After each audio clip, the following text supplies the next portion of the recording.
Good morning. तो आज का हमारा जो लेक्चर है, मतलब आज हम जिस लेक्चर के साथ प्रेजेंट हुए हैं वो है क्लास 11th का लेक्चर, चैप्टर नंबर 2। ठीक है, चैप्टर नंबर 1 हम कंप्लीट करा चुके थे, जो थी रसायन विज्ञान की मूल अवधारणाएं। अगर आप लोग उसको नहीं किए तो उसको प्लेलिस्ट में हम लगा दिए हैं। ठीक है, जो क्लास 12th का थोड़ा सा टॉपिक था वो सारी चीजों को हम प्लेलिस्ट में एक सीरियल वाइज लगा दिए हैं, आप वहां से जाकर के देख सकते हैं। ठीक, हमारा जो दूसरा चैप्टर है ये क्लास 11th का है। ठीक है, जिसका नाम है परमाणु की संरचना। ठीक है, या उसको अगर हम कहें तो उसका नाम है एटॉम। ठीक है, एटॉमिक स्ट्रक्चर, परमाणु की संरचना। देखिए, परमाणु के बारे में सबसे पहले किसने बताया था? ठीक है, ये आप थोड़ा बहुत क्लास 9th में पढ़ चुके होंगे, मतलब पिछले क्लास में आप पढ़ चुके होंगे। ठीक, आज हम वहीं से थोड़ा सा बेसिक बात करेंगे, फिर उसके बाद हम बताएंगे कि इलेक्ट्रॉनों की खोज कैसे हुई, प्रोटॉन की खोज कैसे हुई, ठीक है, और ये न्यूट्रॉन की खोज कैसे हुई, न्यूक्लियस को कैसे खोजा गया, ये सारी चीजें हम आज के लेक्चर में कवर करेंगे। ठीक है, तो चलिए यहाँ से स्टार्ट करते हैं। परमाणु की संरचना क्या है? देखिए, परमाणु के बारे में सबसे पहले जो बताए थे वो थे हमारे महर्षि कणाद। ठीक है, महर्षि कणाद। महर्षि कणाद ने सबसे पहले किसके बारे में बताया था? परमाणु के बारे में बताया था। ठीक है, इसी क्रम में है दूसरा नाम लियोक्रिटस और डेमोक्रिटस। इनका भी विचार इन्हीं के समान था, महर्षि कणाद की तरफ। ठीक है, अरस्तु और प्लेटो, ठीक है, ये भी दो लोग थे।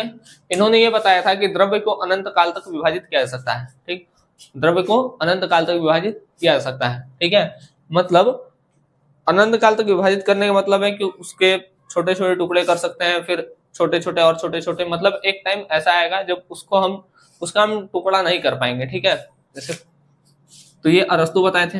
अगला देखते हैं, अब हम आते हैं अपने डाल्टन पर। तो डाल्टन का परमाणुवाद क्या था? देखिए, डाल्टन का कहना था कि परमाणु किसी तत्व का वह छोटे से छोटा अविभाज्य कण, अविभाज्य कण मतलब कि जिसको तोड़ा ना जा सके या जिसको विभाजित न किया जा सके। ठीक है, परमाणु किसी तत्व का वह छोटे से छोटा अविभाज्य कण है जो रासायनिक अभिक्रिया में भाग लेता है और उसमें तत्व के सभी गुण विद्यमान रहते हैं। जैसे हम एक बताएं, मान लीजिए ये पूरा है हाइड्रोजन का बना हुआ है, मतलब ये हाइड्रोजन का एलिमेंट है। ठीक,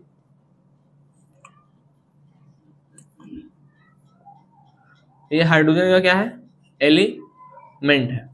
ठीक है, अगर हम इस एलिमेंट के छोटे से पोर्शन को निकाल लें, केवल इसको, जैसे पूरा H से मिलकर बना है तो वो एलिमेंट हो गया। अब इसी में से केवल हम H को निकाल ले रहे हैं, तो ये जो केवल H है ये है एटम, या इसको इंग्लिश में हिंदी में कहें तो इसका नाम है परमाणु।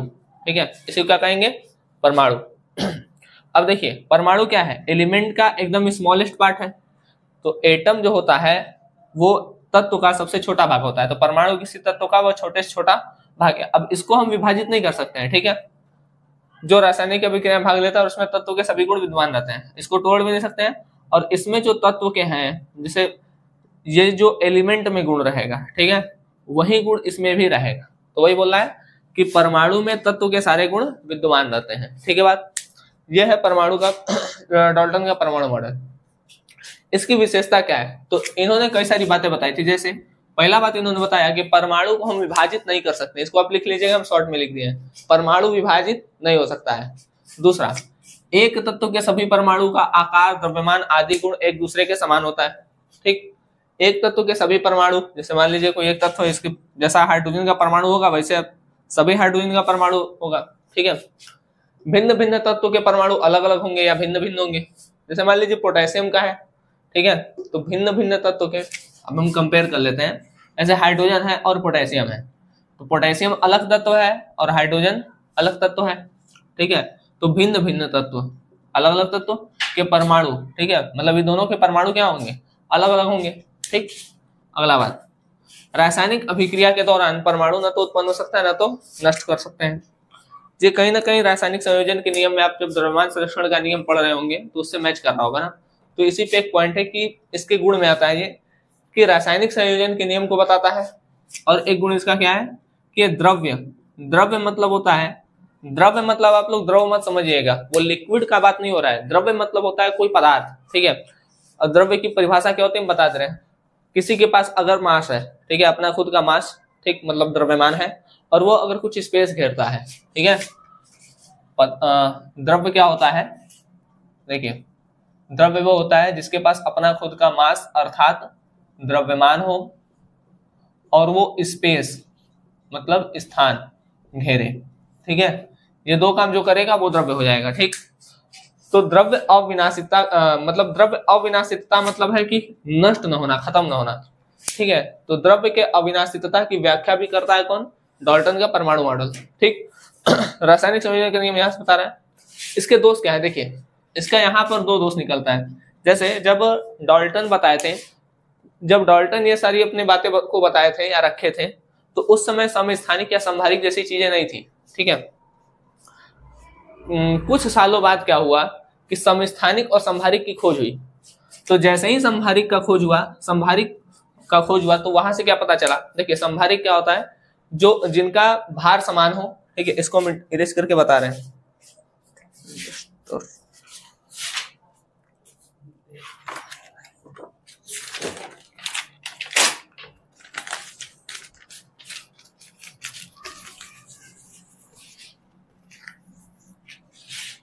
देखिए समस्थानिक और संभारिक क्या होते हैं।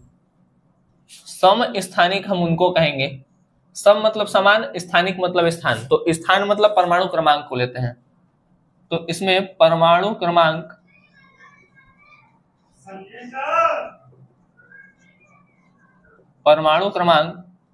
समान हो। ठीक, लेकिन उसका परमाणु भार क्या होना चाहिए? अलग अलग। जैसे 1H1 1H2 1H3 एक ही तत्व के परमाणु है। ठीक है, लेकिन 1H1 1H2 1H3। ठीक, हाँ देखिए यहां पर क्या है, परमाणु क्रमांक सबका सेम है 1H1। ठीक, कॉमा है, परमाणु क्रमांक सबका सेम है। ठीक, लेकिन परमाणु भार क्या है, सबका अलग अलग है। तो जिसका परमाणु क्रमांक समान हो और परमाणु भार अलग अलग हो उसको हम क्या कहते हैं? समस्थानिक। ठीक, और समझ में आ गया। तो इनका देखिए जो एक ये वाला पॉइंट है कि भिन्न भिन्न तत्व के परमाणु क्या होंगे? अलग अलग, जबकि यहाँ एक ही तत्व के परमाणु का द्रव्यमान भी क्या है? अलग अलग। तो आप एक दोष में मतलब उनकी कुछ कमियां थी, उनकी कमी में एक ये लिख लीजिएगा कि समान तत्व का परमाणु समान, ठीक है, समान तत्व का परमाणु समान होता है, किंतु समस्थानिक की खोज के कारण यह जो पॉइंट था उनका ये गलत हो गया था। ठीक, दूसरा क्या था दोष? अलग अलग तत्व के परमाणु का द्रव्यमान अलग अलग। यहाँ देखिए समान तत्व का परमाणु का द्रव्यमान क्या बोले थे? समान होना चाहिए, लेकिन यहाँ पर समान तत्व के परमाणु का जो द्रव्यमान है वो क्या है? अलग अलग है। तो इनका समस्थानिक की खोज से एक पॉइंट गलत हुआ। अब आते हैं हम संभारिक पर। संभारिक क्या होता है? देखिए संभारिक में भार मतलब हम लेते हैं उसके एटॉमिक वेट से। ठीक है, भार समान होना चाहिए, लेकिन परमाणु क्रमांक क्या होना चाहिए? परमाणु क्रमांक अलग अलग होना चाहिए। ऐसे तत्व जिनके परमाणु भार समान होता है किंतु परमाणु क्रमांक अलग अलग होते हैं उसको क्या कहते हैं? संभारिक। जैसे आप देखे होंगे आर्गन, पोटेशियम और कैल्शियम। आर्गन का परमाणु क्रमांक 18, पोटेशियम का 19, कैल्शियम का 20। तो परमाणु क्रमांक क्या है? 18 19 20 अलग अलग है, लेकिन सबका एटॉमिक वेट लगभग होता है 40।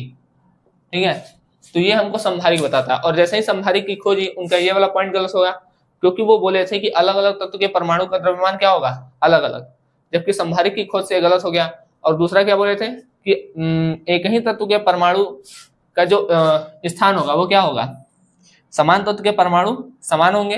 ठीक है, तो समस्थानिक मतलब नेक्स्ट पॉइंट जो हम पीछे बताए थे अभी आपका समस्थानिक वाला।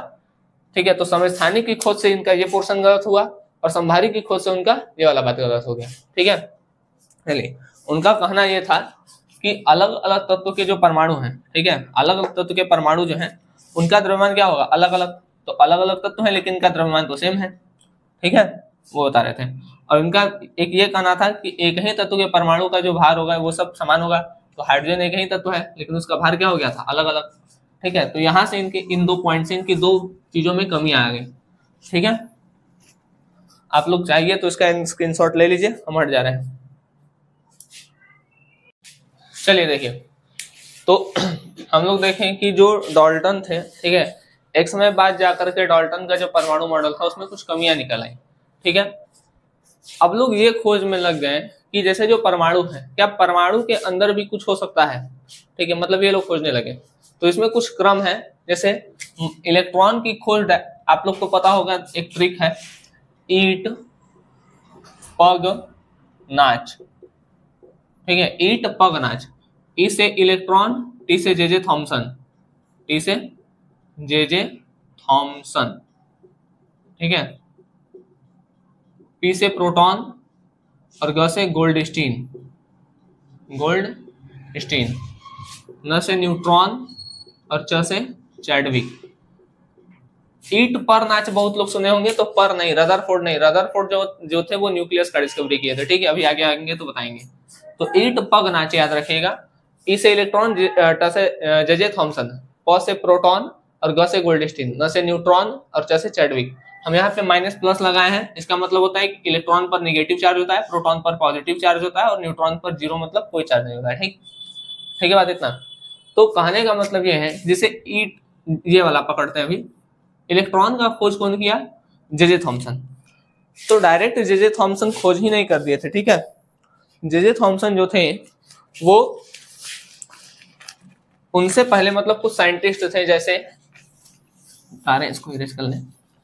जे थॉमसन से पहले भी कुछ साइंटिस्ट थे, जैसे माइकल फैराडे 1857 में, हेनरी गिर्सलर 1857 में, हिटार्फ 1869 में, विलियम एंड क्रुक्स 1870 में। ये लोग भी इलेक्ट्रॉन की डिस्कवरी में डिस्कवरी कर रहे थे, ठीक है।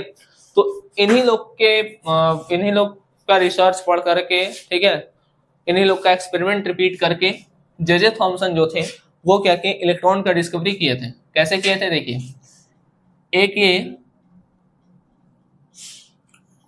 नली लिए थे, ठीक है,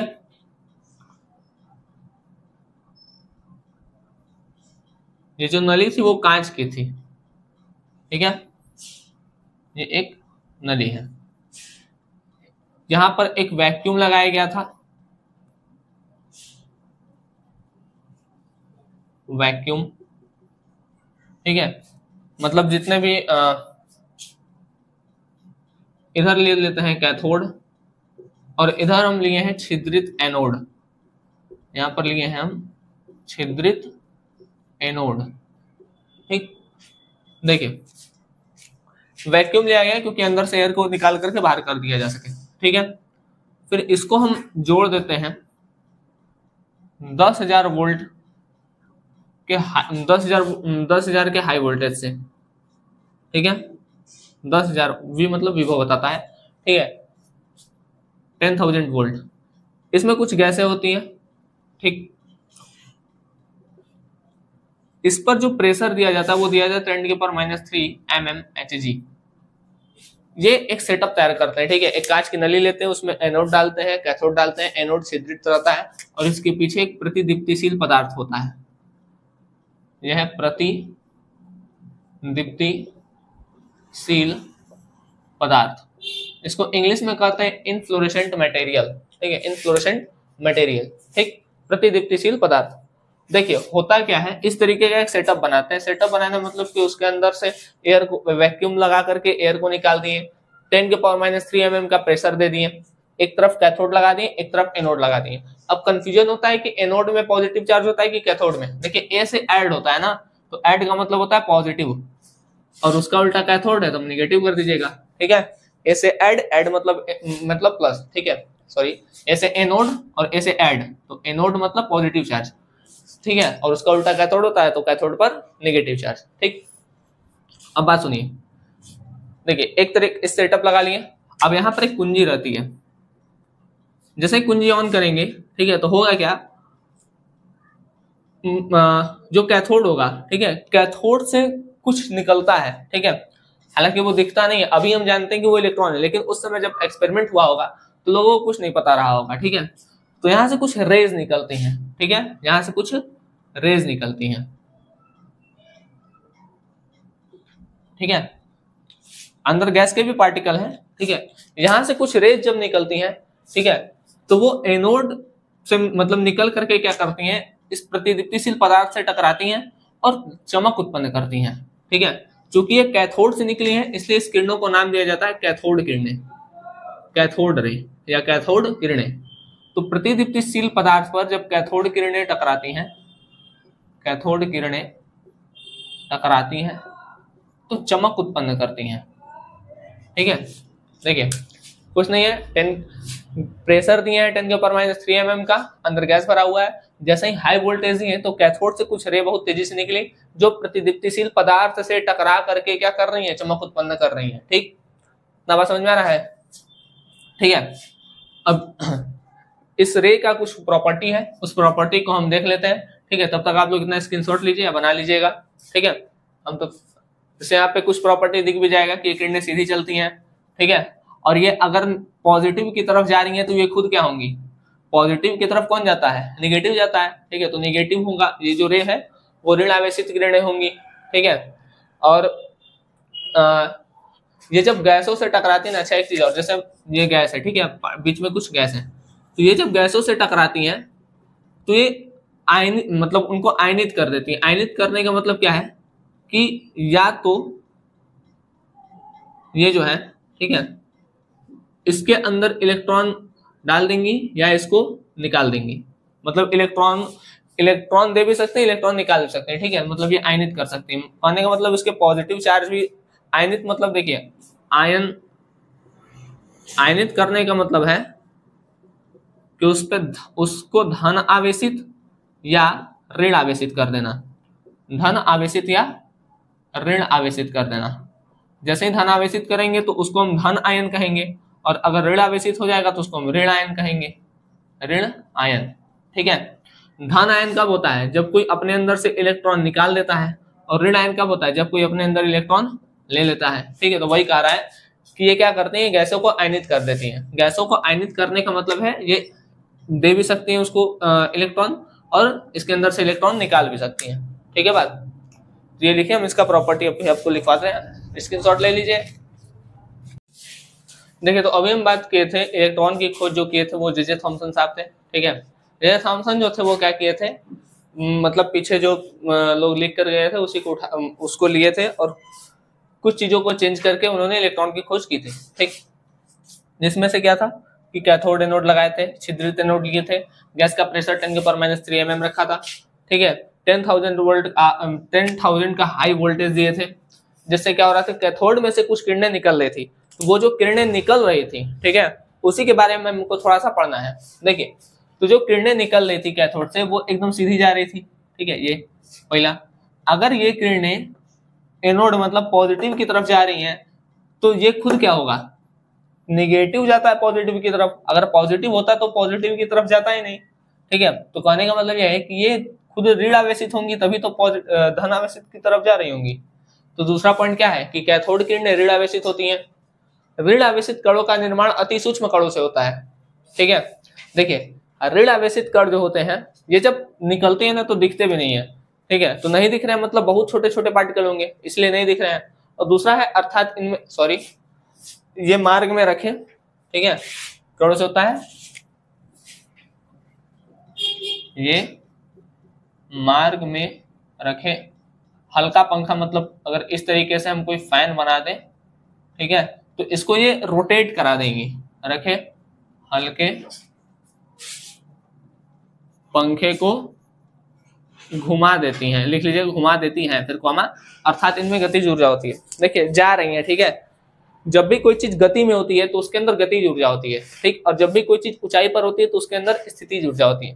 तो कहने का मतलब है कि ये गति कर रहा है। ठीक है, तो इलेक्ट्रॉन अगर ये किरणें गति कर रही हैं तो इसके अंदर जाहिर सी बात है गतिज ऊर्जा होगी। अगला, ये किरणें गैसों को आयनित कर देती हैं। जब ये गैसों से टकराती हैं, ठीक है, जब ये जो ऋण आवेशित किरणें हैं ये गैसों से टकराती हैं, ठीक है, ऐसे टकराएंगी तो या तो इसके अंदर इलेक्ट्रॉन भरेंगी या तो निकाल देंगी।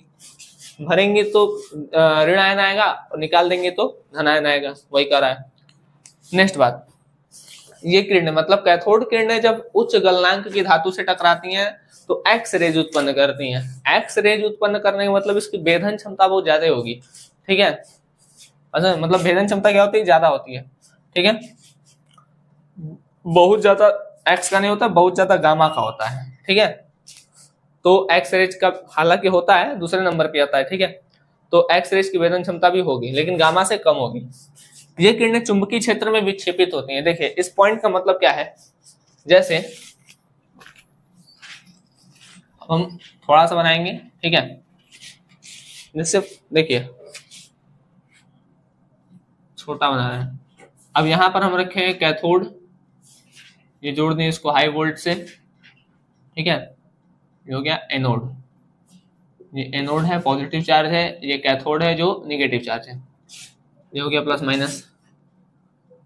ये किरणें जो हैं, अब हम मान लीजिए इधर किसी भी तरीके से एक पॉजिटिव, अंदर नहीं, यहां पर अगर हम यहां पर कोई पॉजिटिव फील्ड लगा दें, FIELD, ठीक है, और यहां पर किसी तरीके से हम क्या कर दें, कोई नेगेटिव फील्ड बना दें FIELD, ठीक है, समझा। तो चुंबकीय क्षेत्र है, वहां चुंबकीय क्षेत्र जो है वो एक पॉजिटिव वाला बना दें और एक नेगेटिव वाला बना दें, ठीक है। तो होगा क्या, ये जो किरणें होंगी वो पॉजिटिव की तरफ मुड़ करके चली जाएंगी।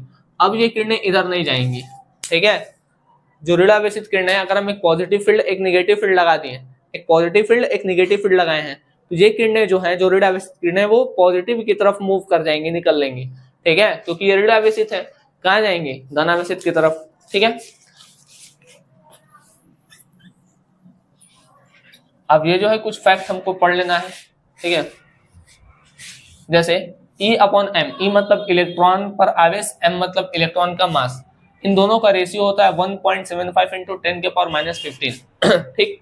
और एक मिलिकॉन ऑयल एक्सपेरिमेंट है, इससे हमको इलेक्ट्रॉन पर चार्ज का पता चला है। इलेक्ट्रॉन के चार्ज कितना होता है, 1.6 इंटू 10⁻19 कूलाम, C से कूलाम होता है, ठीक। थॉमसन ने तो बताया था कि कैथोड किरणें अति सूक्ष्म आवेशित कणों से मिलकर बनी है, लेकिन स्टोनी ने इलेक्ट्रॉन नाम दिया था, याद रखिएगा।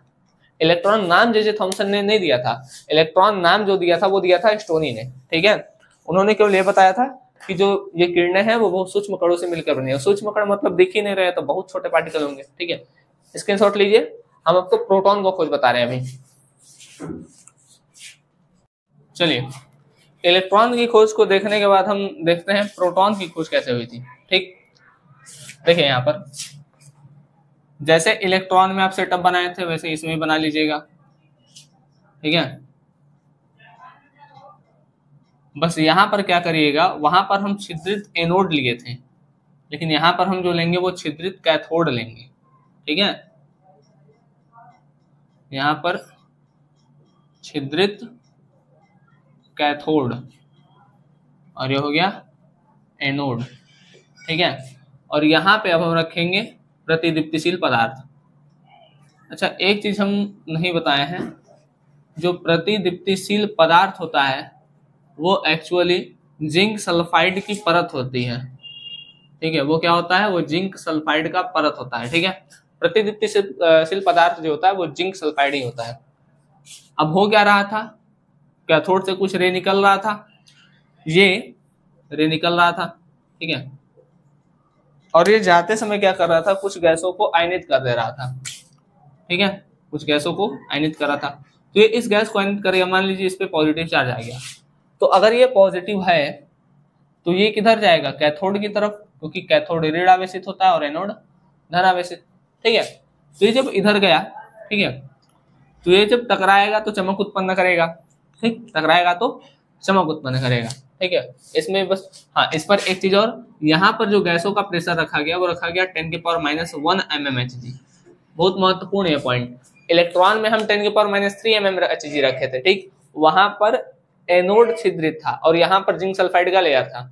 यहाँ पर 10⁻⁻1 mmHg है, कैथोड छिद्रित है, ठीक है, और इधर है जिंक सल्फाइड का लेयर। तो जो इलेक्ट्रॉन होंगे वो तो इधर ही जाएंगे, जाहिर सा बात है, लेकिन जो मतलब जो ऋण आवेशित होंगे, जो कैथोड रे होंगे, जो कैथोड रे होंगे वो तो इधर जाएंगे, लेकिन जो पॉजिटिव चार्ज वाले किरण होंगे, जो धनावेशित किरण होगा, वो कैथोड की तरफ आएगा, ठीक है। वो कहाँ आएगा, कैथोड की तरफ आएगा। तो देखिए इसमें कुछ पॉइंट है, ये किरणें सीधी दिशा में चलती हैं, लेकिन कैथोड किरणों के विपरीत, जो कैथोड किरणें थी वो कैथोड टू एनोड जा रही थी, और इसका डायरेक्शन देखेंगे तो एनोड से कैथोड आ रहा है, ठीक। इनकी जो गति होती है, मतलब अच्छा, इनके किरणों को मतलब ये जो किरणें हैं इसको कैनॉल किरणें भी कहते हैं। इस किरणों को क्या कहते हैं हम? कैनॉल रे, ठीक है, या कैनाल किरणें। तो इनकी गति जो होती है वो कैथोड से कम होती है, लेकिन और वेधन क्षमता भी कैथोड से कम होती है। जैसे कैथोड रे जितना तेज गति करती है उससे थोड़ा सा कम इनकी गति होती है, ठीक है। वेधन क्षमता मतलब किसी चीज को छेद करने का जो पावर होता है, तो छेद करने का जो पावर होता है वो कैथोड में ज्यादा होता है, ठीक है, मतलब कैथोड रे में ज्यादा होता है और कैनॉल रे में कम होता है। ये भी चुंबकीय क्षेत्र की तरफ विक्षेपित होंगी, प्लस है तो माइनस फील्ड की तरफ विक्षेपित हो जाएंगी, ठीक है। तो ये प्रोटॉन का है, ठीक। चलिए नेक्स्ट हम देखते हैं रदरफोर्ड का प्रयोग, ठीक है। रदरफोर्ड क्या बताए थे? देखिए रदरफोर्ड, पहले एक सेटअप बना लेते हैं। ये एक बॉक्स लिए थे जिसको हम लेड बॉक्स कहते हैं, लेड बॉक्स। इसमें रेडियो एक्टिव पदार्थ था, रेडियो एक्टिव पदार्थ। रेडियो एक्टिव पदार्थ एग्जाम्पल में हम ले सकते हैं रेडियम, ठीक है।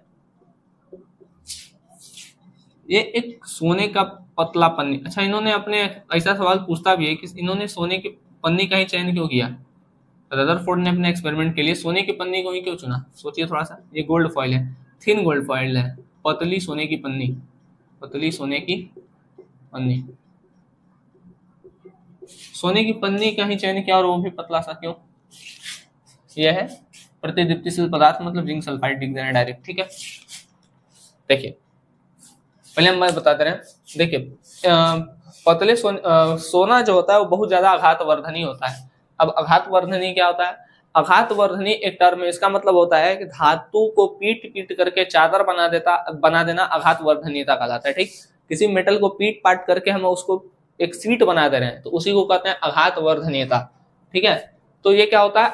सोना बहुत ज्यादा आघातवर्धनी होता है, ठीक है। इसको पीट पीट करके इसका 0.0004 mm तक पतला पन्नी बना देते हैं, ठीक है।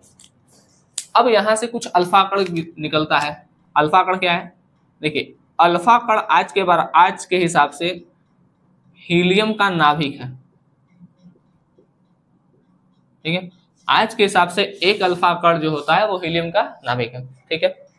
चलिए, क्योंकि जैसे अल्फा कण में भी 2 पॉजिटिव चार्ज होते हैं और हाइड्रोजन हीलियम He2+, मतलब इसमें भी 2 प्लस होते हैं, ठीक है। इस हिसाब से हीलियम का उस समय अल्फा कण, आज के हिसाब से वो हीलियम का नाभिक, ठीक है। अब देखिए यहां से हम क्या करते हैं? अल्फा कण इस पे गिराते हैं, अल्फा कण इस पर गिराते हैं, ठीक। जैसे ही हम अल्फा कण गिराते हैं तो हमको कुछ चीजें देखने को मिलती हैं, ठीक है। क्या क्या देखने को मिलता है? इसको मिरिस करके ऊपर लिख दे रहे हैं। अल्फा कण मतलब हीलियम का नाभिक। जैसे हम इसको गिराते हैं तो यहाँ पर चमक आती है, ठीक है। अब लेकिन उससे पहले मतलब होता क्या क्या है? देखिए जो किरण, मतलब ये जो अल्फा कण गया है, ठीक है, मान लीजिए सोने का पन्नी है, सोने की पन्नी, ठीक है, और उसको हम अगर उसका परमाणु को अगर बनाएंगे तो कुछ ऐसा ही रहेगा। आज के हिसाब से हमको पता है, आज के हिसाब से, उस समय तो नहीं पता रहा होगा कि बीच में कहीं ना कहीं नाभिक भी है, ठीक है, न्यूक्लियस है बीच में, ठीक है, न्यूक्लियस है। आज हमको पता है, उस समय इस बात का पता नहीं था। तो आप अभी सोच के चलिए कि अभी हमको इस प्लस के बारे में नहीं पता है। तो जब अल्फा कण जाएंगे तो अल्फा कण कैसे हैं? पॉजिटिवली चार्ज हैं, पॉजिटिवली चार्ज। तो जब ये जाएंगे तो हो गया क्या? देखिए पहले तो बहुत से ऐसे ही सीधे निकल जाएगा, बहुत से अल्फा कण क्या हो जाएंगे? एकदम सीधे निकल जाएंगे। कुछ अल्फा कण क्या होंगे? कुछ अल्फा कण वो थोड़ा सा मुड़ेंगे, वो थोड़ा सा अपने पथ से विचलित हो जाएंगे, ठीक है। बहुत से अल्फा कण क्या हो गए? सीधे चले गए। कुछ अल्फा कण क्या हुए? अपने मार्ग से विचलित हो गए, क्योंकि प्लस जो है वो प्लस के पास तो जाएगा नहीं, प्लस जो होगा वो इस प्लस से दूर भागेगा, प्लस प्लस से दूर भागेगा, क्योंकि सेम चार्ज पास नहीं जाते हैं, सेम चार्ज दूर भागते हैं। लगभग किसी किसी बुक में 8000 लिखा है, किसी किसी बुक में 16000 लिखा है, ठीक है। तो हम बता रहे मतलब लगभग 16000 में से एक अल्फा कण, लगभग 16000 में से एक अल्फा कण जो था वो जिस रास्ते गया वो उसी रास्ते वापस आया। ये तो इनका प्रेक्षण था। प्रेक्षण मतलब देखे थे जो गए, ठीक है, कि जो किरणें हैं वो एकदम जा रही हैं, आधा कुछ बहुत सी किरणें सीधे निकल जा रही हैं, कुछ किरणें अपने मार्ग से थोड़ा सा विचलित हो रही हैं, और 16,000 में से लगभग एक अल्फा कण जिस मार्ग पे गया उसी से टकरा करके वापस आ गया। तो इससे क्या पता चला, बहुत सा एकदम सीधे निकल जा रहा है, मतलब परमाणु का बहुत सा भाग क्या है, खाली है। अगर सीधे चल जा रहा है मतलब बहुत सा भाग खाली है, ठीक। थोड़ा बहुत डिफ्लेक्शन हो रहा है पॉजिटिव चार्ज का, मतलब इससे पता लगता है कि कहीं ना कहीं पॉजिटिव चार्ज है, ठीक है, कहीं ना कहीं पॉजिटिव चार्ज है, ठीक। तो कहीं ना कहीं पॉजिटिव चार्ज है, और एक अल्फा कण वापस आ रहा है, इसका मतलब है कि जो पॉजिटिव चार्ज है वो किसी एक जगह है और पूरा द्रव्यमान उसी में है, मतलब परमाणु के जितना द्रव्यमान है वो उसी जगह निहित है, निहित मतलब वहीं पे है, ठीक है, मतलब यहाँ का बात कर रहा है, ठीक है। तो ये सब हमारा निष्कर्ष निकला, ठीक है। अच्छा, ऐसा क्या हुआ, ये निष्कर्ष है, खाली है, पॉजिटिव चार्ज है, और एक स्थान है जहां सारा द्रव्यमान निहित है,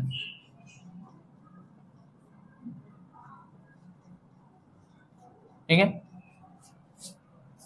ऐसा क्या मतलब इनके जैसे ये इतना बात बताएं कि निकल जा रहा है, कुछ विचलित हो रहा है, ये 16,000 में से एक कण वापस आ रहा है, निकल जा रहा है मतलब बहुत सा भाग खाली है, विचलित हो रहा है मतलब कहीं ना कहीं पॉजिटिव चार्ज है, एक जगह से लड़ करके वापस आ रहा है मतलब समस्त द्रव्यमान किसी एक जगह पर स्थित है, ठीक। ये बात, इनके मॉडल में भी कुछ कमी आ गई, ठीक है। अच्छा, हालांकि न्यूक्लियस का डिस्कवरी हो चुका था ना, इन्होंने मतलब नाभिक की खोज कर दी, क्योंकि जहां से टकरा के वापस आ रहा है, ठीक है, वह स्थान जहां से सारा द्रव्यमान नहीं थे उसी को क्या बोला गया, नाभिक, उसी क्या बोला गया था, नाभिक, ठीक है। चलिए, मतलब हम ये कह सकते हैं कि नाभिक में परमाणु का समस्त द्रव्यमान निहित होता है, ठीक है बात। अच्छा, अब इनके मॉडल में क्या कमी आ गई, देखिए, एक साइंटिस्ट थे जिनका नाम था मैक्सवेल, एक मिनट शायद हम कंफ्यूज हैं, कहाँ गया,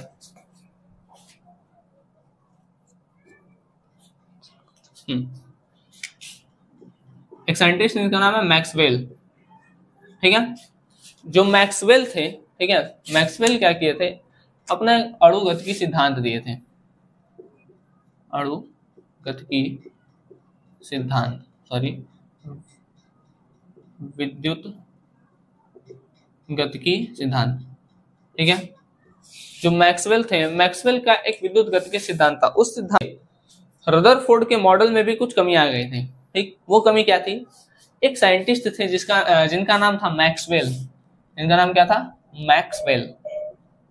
मैक्सवेल का विद्युत गतिकी सिद्धांत था, विद्युत गतिकी सिद्धांत, मैक्सवेल का विद्युत गतिकी सिद्धांत क्या था कि अगर इलेक्ट्रॉन नाभिक के चारों ओर गति कर रहे हैं, ठीक है, क्योंकि जो नाभिक होता है वो बीच में होता है, पॉजिटिव चार्ज होता है, और जो चारों तरफ इसे घूमते हैं उसको इलेक्ट्रॉन कहते हैं, ठीक है।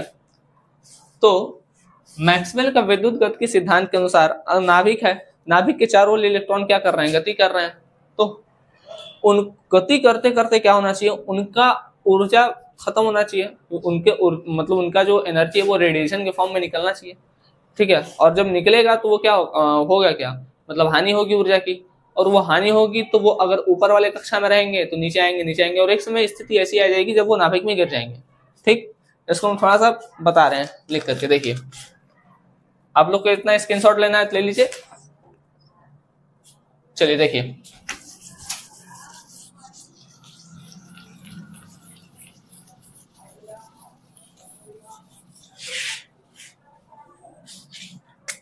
एक साइंटिस्ट थे जिनका नाम था मैक्सवेल, मैक्सवेल, मैक्सवेल का एक सिद्धांत था जिसका नाम था विद्युत गतिकी सिद्धांत, विद्युत गतिकी सिद्धांत।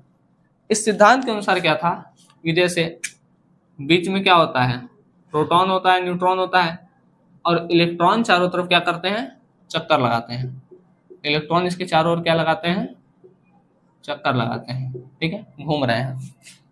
तो देखिए, अगर ये गति करेंगे, ठीक है, अगर ये गति करेंगे तो इनमें ऊर्जा का उत्सर्जन होगा, जब ऊर्जा का उत्सर्जन होगा तो ये गिर करके नीचे आएंगे, फिर इसमें घूमेंगे, और यहाँ से फिर नाभिक में गिर जाएंगे, ठीक है।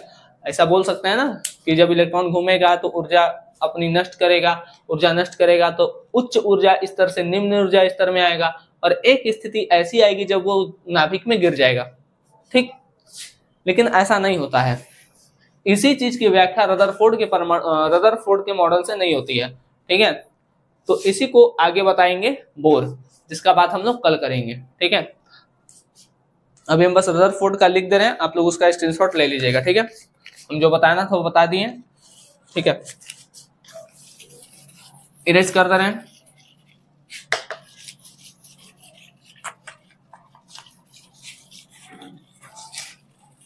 चलिए देखिए, तो ये रदरफोर्ड का नाभिकीय मॉडल, या इसको अल्फा कण का प्रकीर्णन भी कहते हैं, ठीक है। तो अल्फा कण प्रकीर्णन बोले या रदरफोर्ड का नाभिकीय मॉडल बोले, आपको यही करना है, ठीक।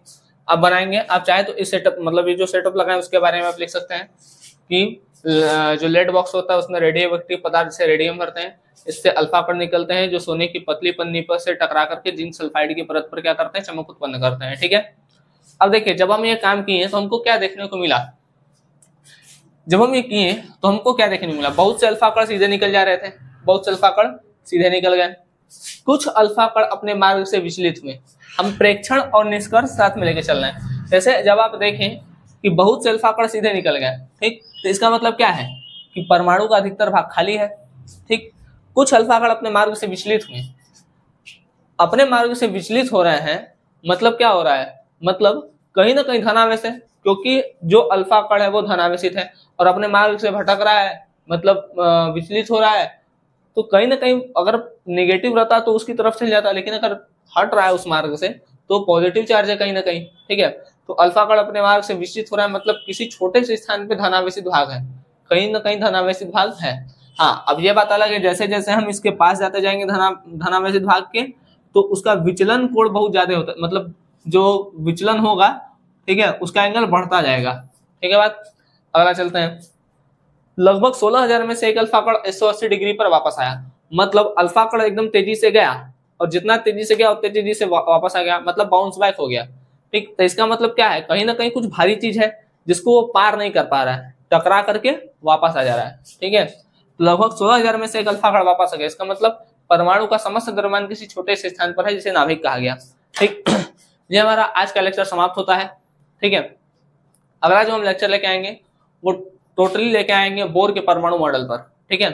तो बोर के परमाणु मॉडल में हमको बहुत सारी चीजें देखने को मिलेंगी। हालांकि ये जो रदरफोर्ड नहीं बता पाए थे कि इलेक्ट्रॉन घूमते घूमते अपने एनर्जी क्या करेगा, इमिट करेगा, ठीक है।